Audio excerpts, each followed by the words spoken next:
El último milagro. Si tenés tu Biblia, si hay todavía algún, no sé, sobreviviente que trae Biblias, ¿hay alguno que trae Biblias?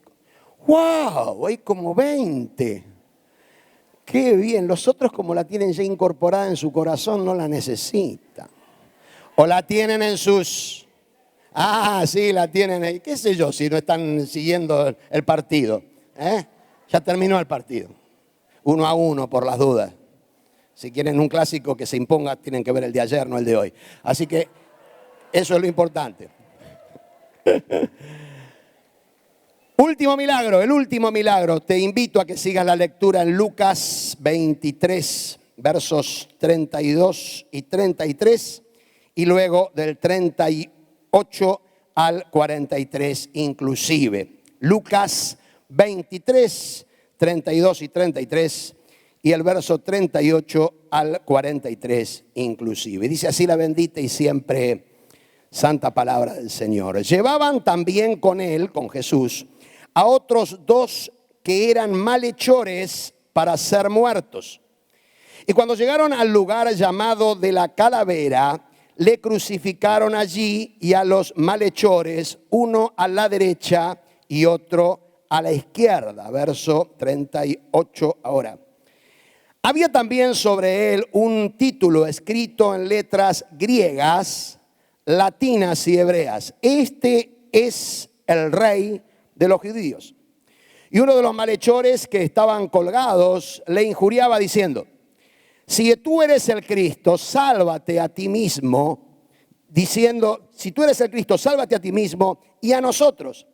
Respondiendo, el otro le reprendió diciendo: ¿ni aún temes tú a Dios, estando en la misma condenación?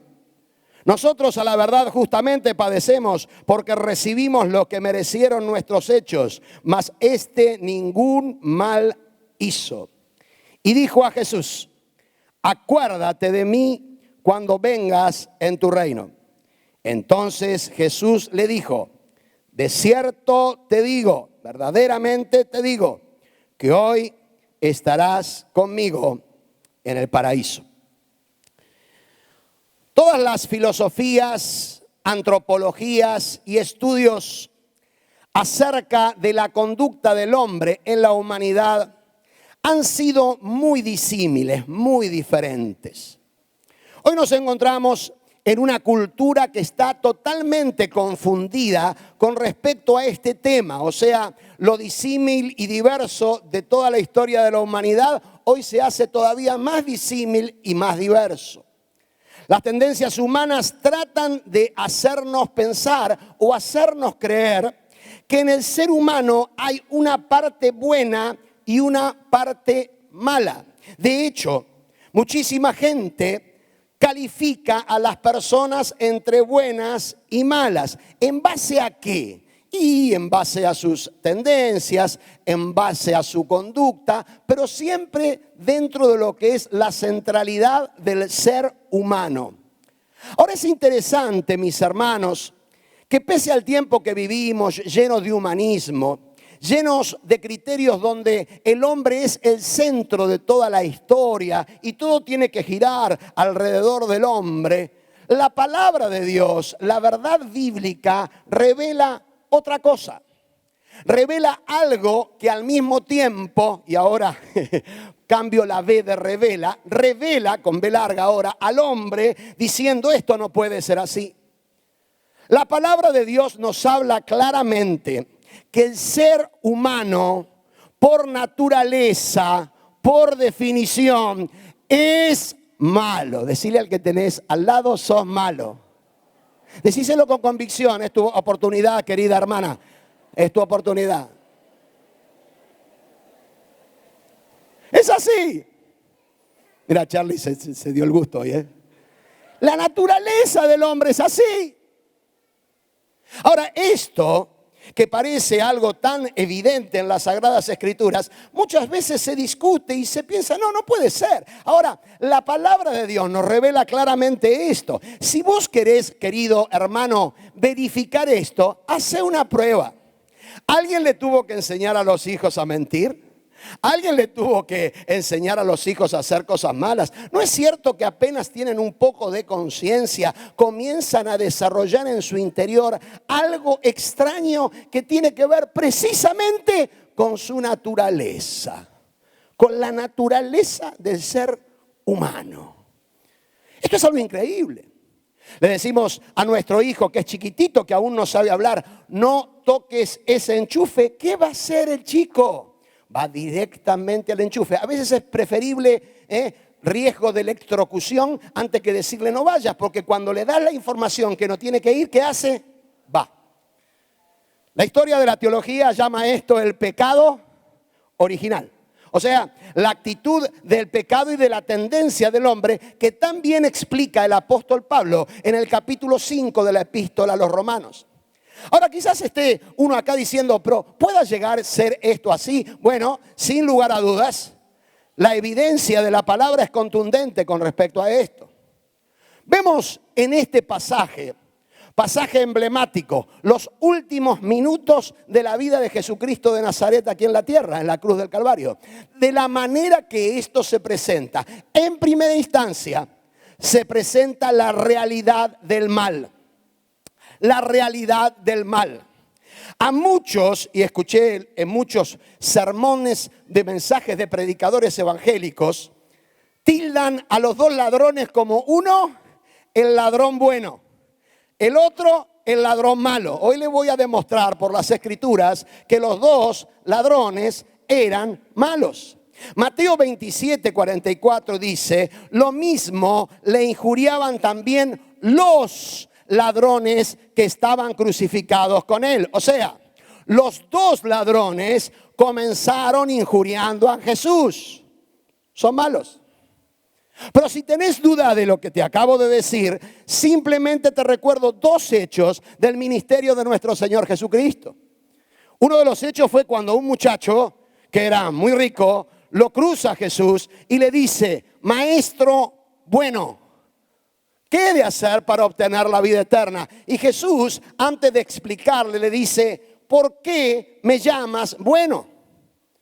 El joven rico no sabía que estaba hablando con Jesús de Nazaret. Y cuando le dice, bueno, ¿por qué me llamas bueno? Estaba cometiendo un error que Jesús no se lo dejó pasar. Nadie es bueno sino Dios. O sea, nuestro Señor Jesucristo creía en que el ser humano es malo por naturaleza. Pero no solamente eso. Jesús da una enseñanza espectacular en el Sermón del Monte y en un determinado momento dice claramente la importancia que tiene para los discípulos pedirle a Dios para que Dios nos dé. Y en una parte dice, si vosotros siendo sabéis dar buenas dádivas a vuestros hijos, ¿cómo vuestro Padre Celestial, que es bueno, no le va a dar todo lo que necesite? Mi hermano, mi hermana, el hombre es malo y la maldad del hombre se refleja en algunas características del perfil de uno de los ladrones que estaba allí. Primeramente, vemos que ambos eran malos. En segundo lugar, la maldad se manifiesta en algo que se llama incredulidad. La incredulidad es algo malo. La incredulidad no es una opción. La incredulidad tratándose de Dios no es algo menor, es algo muy importante. La Escritura dice claramente en Hebreos 3:12, mirad hermanos, que no haya en ninguno de vosotros corazón malo de incredulidad para apartarse del Dios vivo. ¿Qué le dice uno de los ladrones? Si tú eres el Cristo, duda de la persona de Jesús. Detrás de la incredulidad está el mismo infierno. Jesucristo fue tentado. ¿Qué hizo Satanás 3 veces? Le dice, si eres el Hijo de Dios, hace tal cosa, la otra. O sea, poner en duda quién era Jesús. El hombre es malo, por lo tanto es incrédulo. No cree.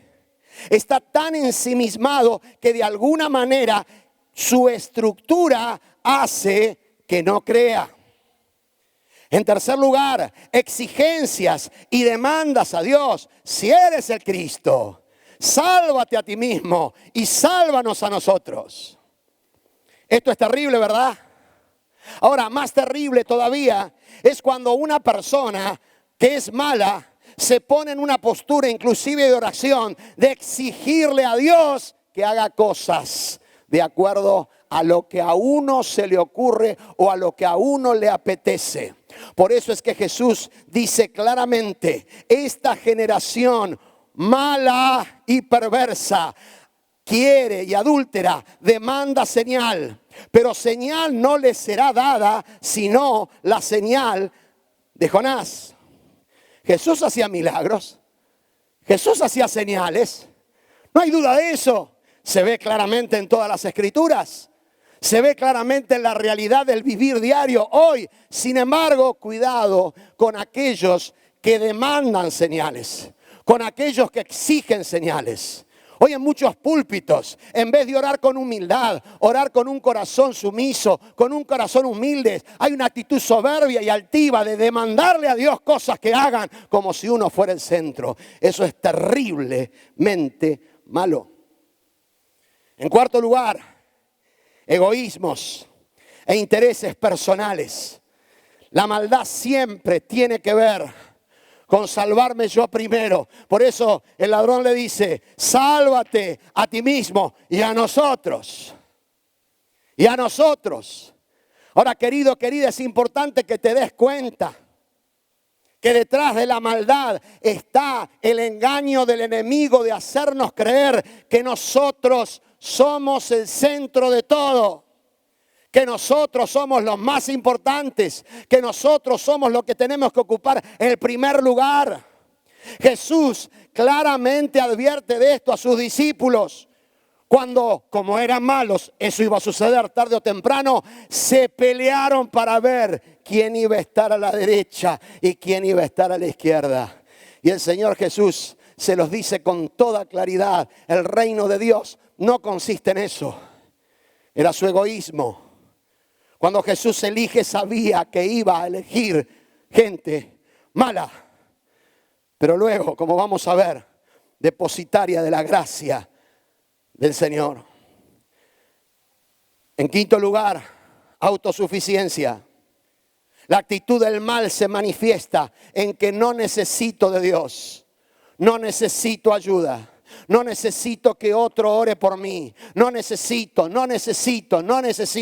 Y el evangelio del reino es exactamente todo lo contrario. Somos necesitados de Dios. De acuerdo al término bíblico, somos miserables. Hemos cantado en un montón de oportunidades en esta noche, misericordia de Dios. Y misericordia es el corazón de Dios cercano ¿a quién? Al miserable.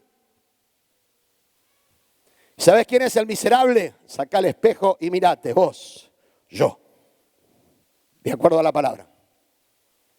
Autosuficiencia es un elemento destructivo, ya que manifiesta el mal en todas sus instancias. Por eso Jesús dice claramente, bienaventurados, no los autosuficientes, sino aquellos que son pobres en espíritu y necesitan de Dios, porque la necesidad de Dios va a producir que Dios actúe en corazones que se reconocen necesitados.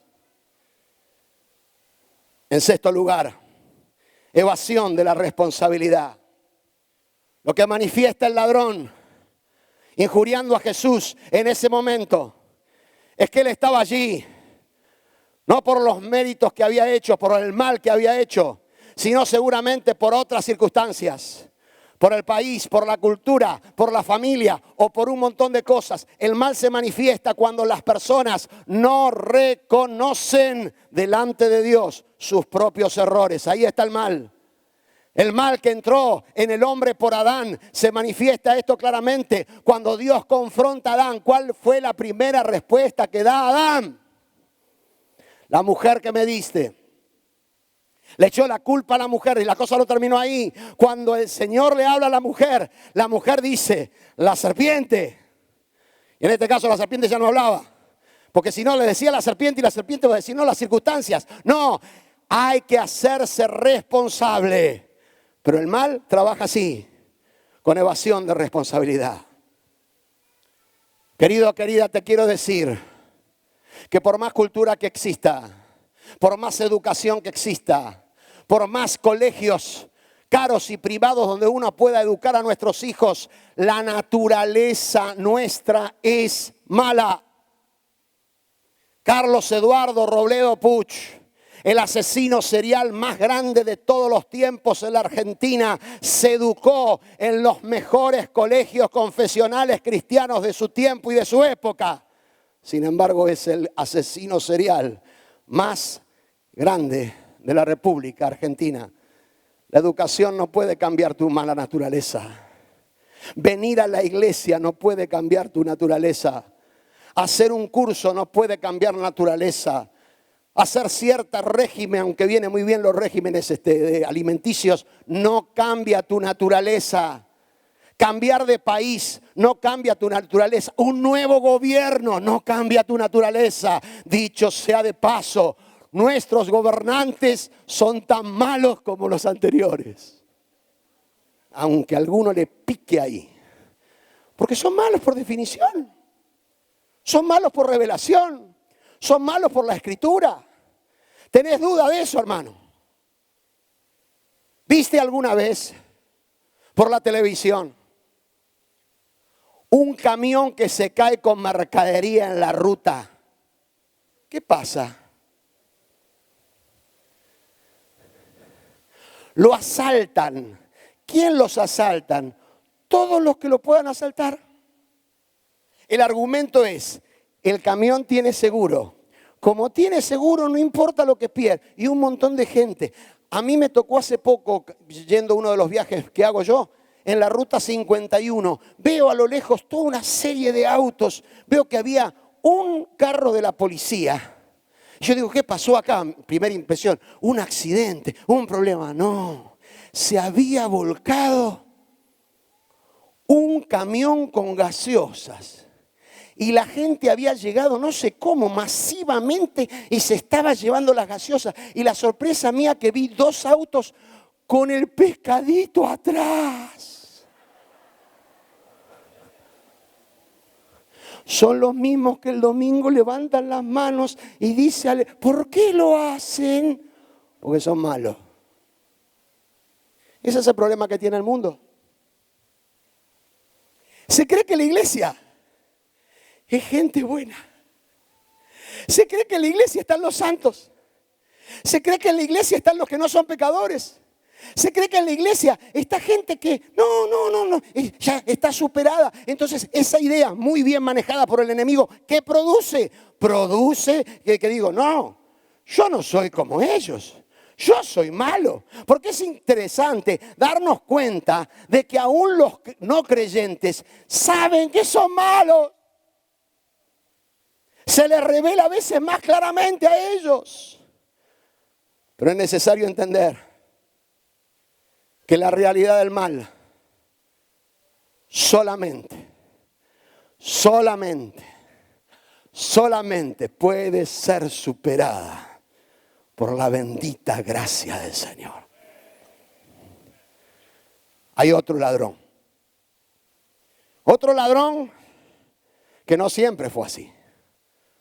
Otro ladrón que, como les dije textualmente, también lo injuriaba al Señor. Pero no sabemos qué pasó. Quizás el cinismo de Poncio Pilatos colocándole arriba el cartel diciendo, este es el rey de los judíos, en idioma griego, en idioma latín y en idioma hebreo, hizo que el ladrón tomara conciencia de que era posible que allí estaba el Redentor del mundo.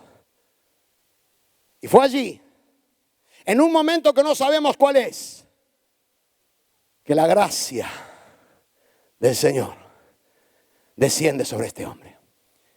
Que aunque este hombre no lo sabía, Jesús en los últimos minutos de su vida lo fue a buscar a él.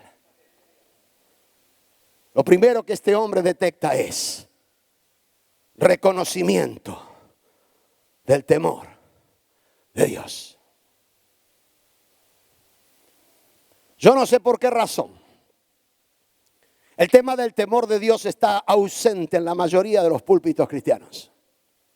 Parecería que fuera un mensaje piantavotos, o mejor dicho, piantagente. No hablemos de esto porque la gente se asusta. Sin embargo, el temor de Dios es mucho más importante, escucha bien, mucho más importante, mucho más fuerte que otras de las grandes virtudes que tiene nuestro Dios. ¿Saben por qué?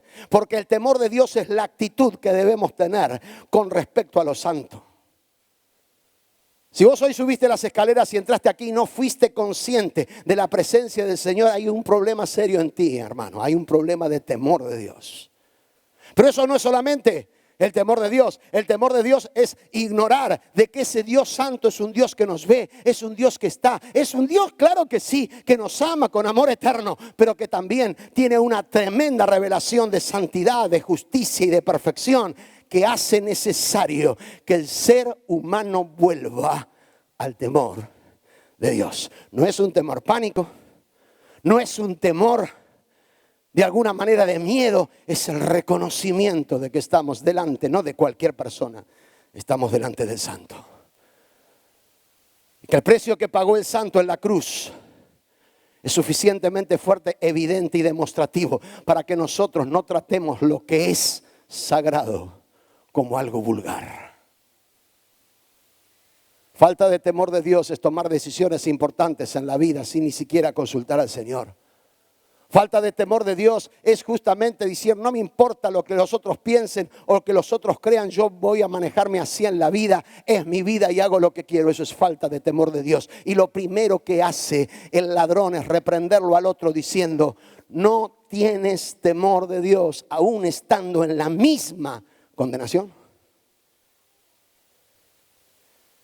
Es necesario para que la gracia de Dios se derrame sobre tu vida, reconocer que ese Dios es un Dios temible.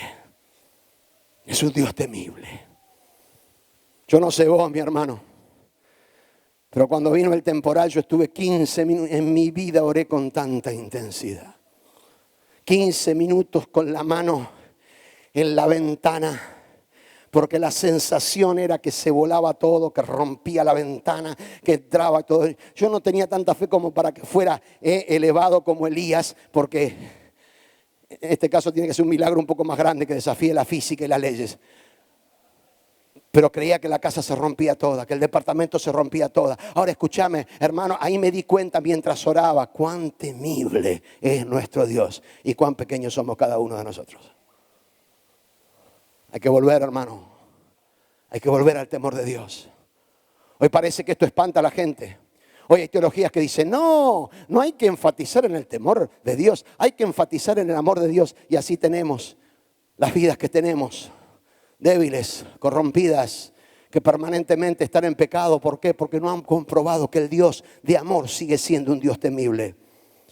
En segundo lugar, aceptación de la condenación. ¿Qué le dice claramente este hombre? No temes estando en la misma condenación. Te voy a decir una cosa. Lee bien tu palabra, lee bien la Biblia, lee bien la Escritura. La gente incrédula que no cree en Jesucristo ya está en condenación.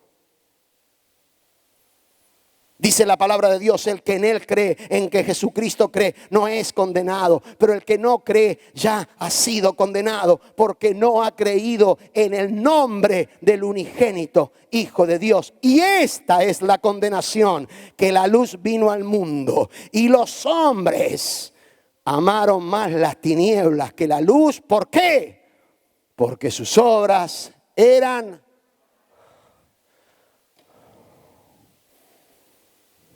Jesús hablando con Nicodemo le está diciendo, Nicodemo, la religión que practicas no sirve. Porque la religión es el producto del intento malo del corazón de llegar a Dios. Y la gracia no tiene nada que ver con eso. La gracia es el amor de Dios derramado en Jesucristo. La gracia es la iniciativa de Dios. Basta de escuchar testimonios, de decir lo busqué a Dios, lo busqué hasta que al final lo encontré como si fuera un logro tuyo. Vos no lo encontraste, Él te encontró a ti. Él te encontró a ti.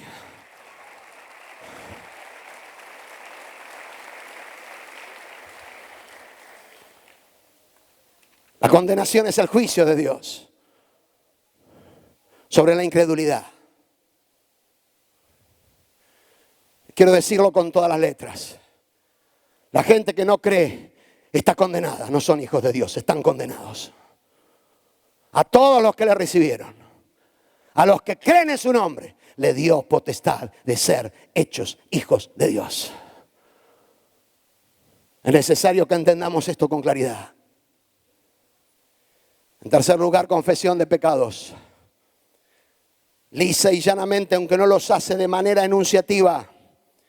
El ladrón dice: nosotros a la verdad justamente padecemos porque recibimos lo que merecieron nuestros hechos. Hay una idea pagana, antibíblica, fuera de contexto, de que no es necesario reconocer los pecados. Sí es necesario reconocer los pecados. Reconocer que estábamos sin rumbo, sin sentido, sin dirección. Cuando vino Cristo nos dio vida porque estábamos muertos. La nueva vida en Cristo no es un mejoramiento que te hace en parche algunas hendiduras o agujeros que tenés. No, te da nueva vida. Pero para eso es necesario reconocerse como pecador, como pecadora delante de Dios. Te hago una pregunta honesta, de todo corazón. ¿Hace cuánto que no confesás pecados? A Dios, pero también a aquellos que han sido perjudicados por tus pecados.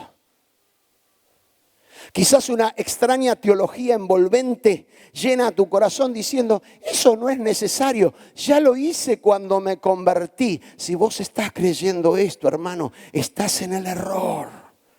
Porque cuanto más conoces de Dios, más convicción del pecado que hay. Yo cada vez que lo conozco más a Dios, ¿saben cuál es mi asombro? Y mi asombro es conocer la belleza de Él. Pero mi asombro es que cada vez que lo conozco a Él, más me doy cuenta la basura que soy. Porque al lado de la grandeza de Él, del poder de Él, de la manifestación de Él, esa luz entra. Y cuando entra la luz, ¿sabés lo que pasa cuando entra la luz? La oscuridad se pone en evidencia. Lo que está mal se pone en evidencia. Por eso el diablo siempre va a querer convencerte de que no confieses pecados. De que mantengas en un área de oscuridad, en un área de no confesión tus pecados, porque allí gobierna Él. ¿Cómo le llama Jesús a Satanás? ¿Príncipe de qué? De tinieblas. El área de jurisdicción del diablo es tinieblas, no es la luz. Y esto generalmente es compatible. Muchos lugares de mala fama tienen mucha luz o poca luz. Poca. ¿Por qué? Porque va en consonancia con eso, tinieblas. Este hombre reconoce en los últimos segundos de la vida de Jesús sus pecados. Este hombre, en cuarto lugar, identifica quién es Jesús. Yo no sé cómo se dio cuenta, pero el cartel estaba ahí.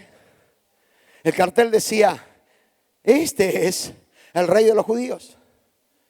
Quizás conocía de Jesús, quizás escuchó de sus milagros, de sus señales, escuchó una serie de acontecimientos que mencionaban de Jesús y llega a la conclusión, por la convicción del Espíritu en su vida en ese momento, de que estaba al lado, a 1,5 metros, a 2 metros del Señor de señores, del Rey de reyes. ¿Y saben lo que hace? Este hombre le dice: Señor, Señor. Ya no lo trata injuriosamente como unos minutos atrás.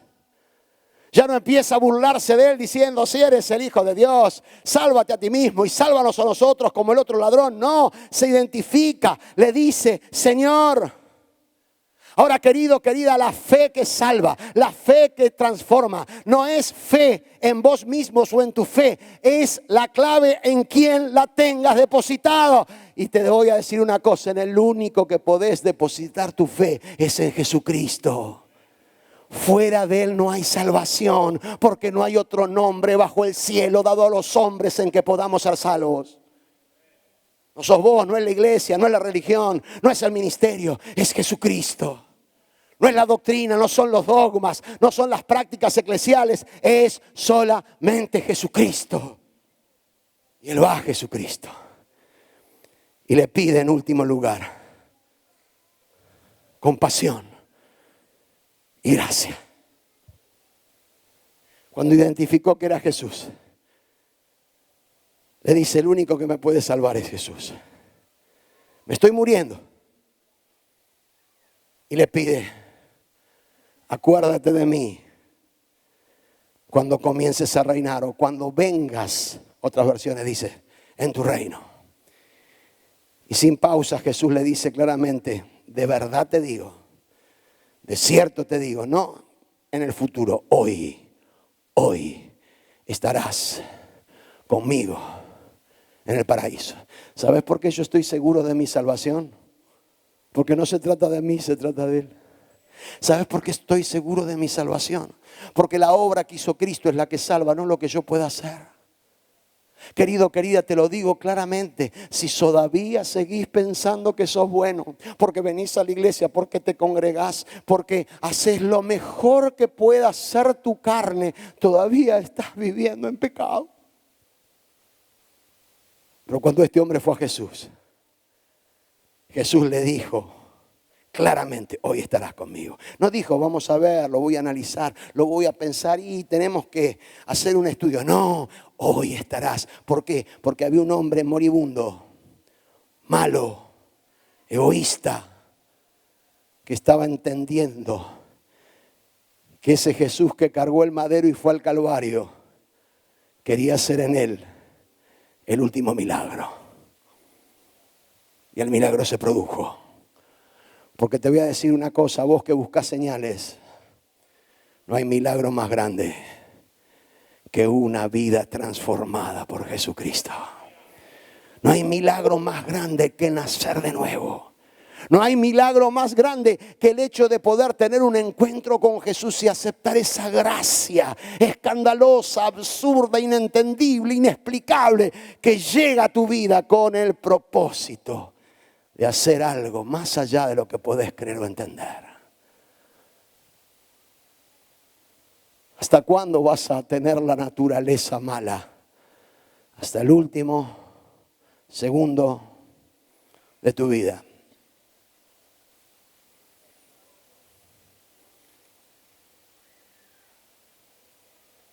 Lo importante no es la naturaleza mala. Lo importante es alimentar esa nueva naturaleza que trae Jesucristo. Jesucristo le dice a Nicodemo: Nicodemo, lo que es nacido de la carne es carne. En otras palabras le está diciendo: mira, Nicodemo, vos vas a seguir siendo malo hasta el último día de tu vida. ¿Tenés duda de esto?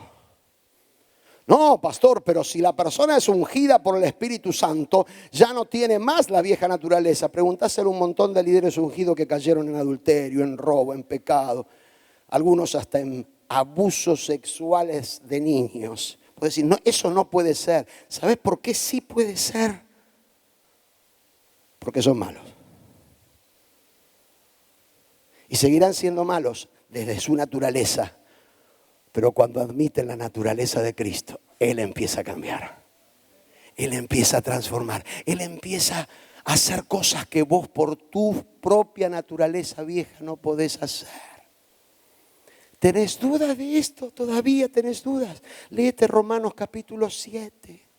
Un hombre santo, ungido, un hombre que vio el tercer cielo, que no sé qué corno es, pero debe ser algo maravillosamente extraordinario. Ese mismo hombre escribe: miserable hombre de mí. Lo bueno que quiero hacer, no hago. Y lo malo que no quiero hacer, eso hago. Porque él lo que está haciendo es describirse lo que era por dentro, independientemente de Jesús. Por eso es que Juan Calvino, que fue un aporte importantísimo para la iglesia de Jesucristo, llegó a decir con todas las letras: todo lo bueno que vos ves en mí es de mi Cristo. Todo lo malo es de Juan Calvino. El rey David, que reinó 1000 años antes de la llegada de nuestro Señor Jesucristo, lo dijo claramente en el Salmo 16. Se le reveló la gracia, que dijo: no existe el bien para mí que esté fuera de ti. En esta noche yo quiero decirte que el mismo Señor, por su Espíritu Santo, que estuvo en los últimos minutos del madero, está aquí entre nosotros, lo hemos adorado, lo hemos exaltado, para decirte: yo quiero llegar a tu vida. Yo quiero de verdad salvarte. Yo ya pagué el precio para que vos, que seas malo, puedas recibir una nueva naturaleza. Puedas recibir lo que no vas a poder conseguir por nada del mundo. Aunque te esfuerces, aunque hagas cosas tremendamente interesantes desde lo exterior, hay algo que está mal y seguirá mal, porque es tu vieja naturaleza. Pero la solución de Jesús es darnos su naturaleza en nosotros, para que Él viva en nosotros y viviendo en nosotros podamos mostrar al Señor y a otros el bien, el bien. Cierra tus ojos un instante allí, inclina tu rostro por unos muy pocos minutos.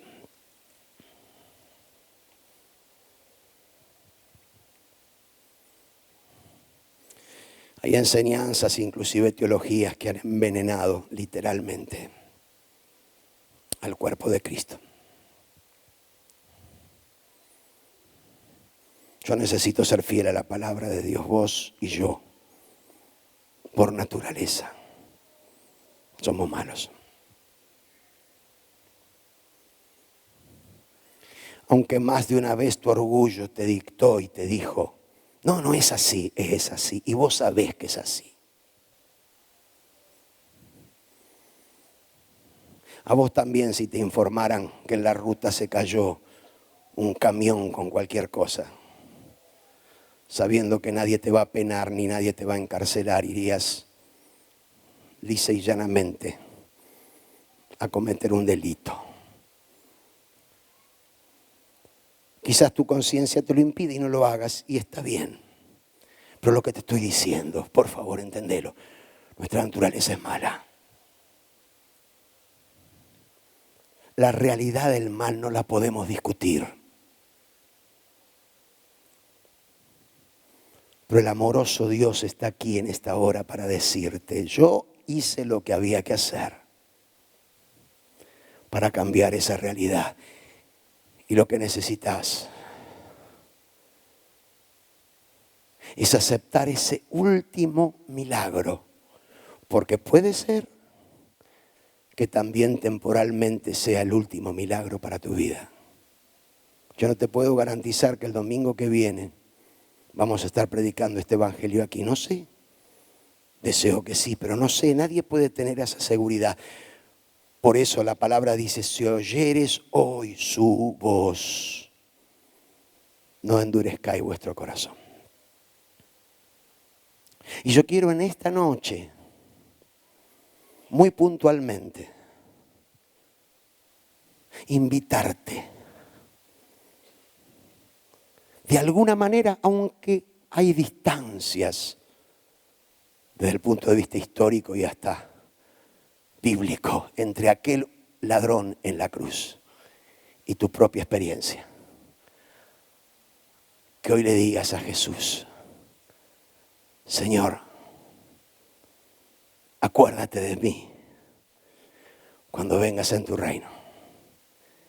Y eso significa que debes aceptarlo por la fe en tu corazón.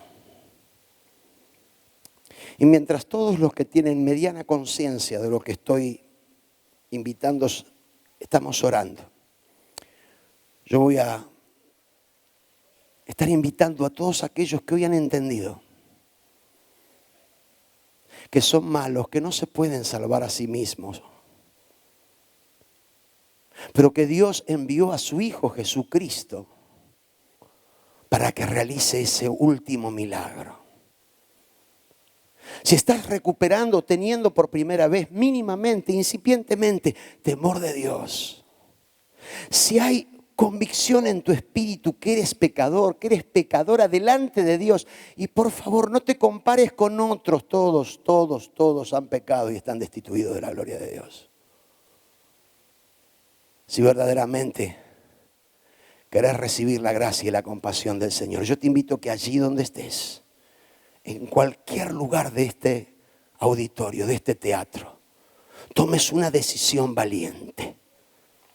Lo único necesario es la convicción que haya en tu espíritu de esta verdad, para que en esta noche puedas recibir a Cristo como Señor y Salvador. Y si lo estás decidiendo, tenés que hacer algo. Salí de tu lugar, vení a este altar, porque en unos minutos voy a estar orando por tu vida. A mí no me importa que sea uno, que sea dos, inclusive que no venga nadie, pero estoy convencido que vos en esta noche tenés que tomar esta decisión. Porque es frente al Rey. Si hasta ahora creíste que te ibas al cielo por venir a la iglesia, estás en un error. Vas al cielo, vas al paraíso por recibir a Cristo como tu Señor y Salvador. Aleluya.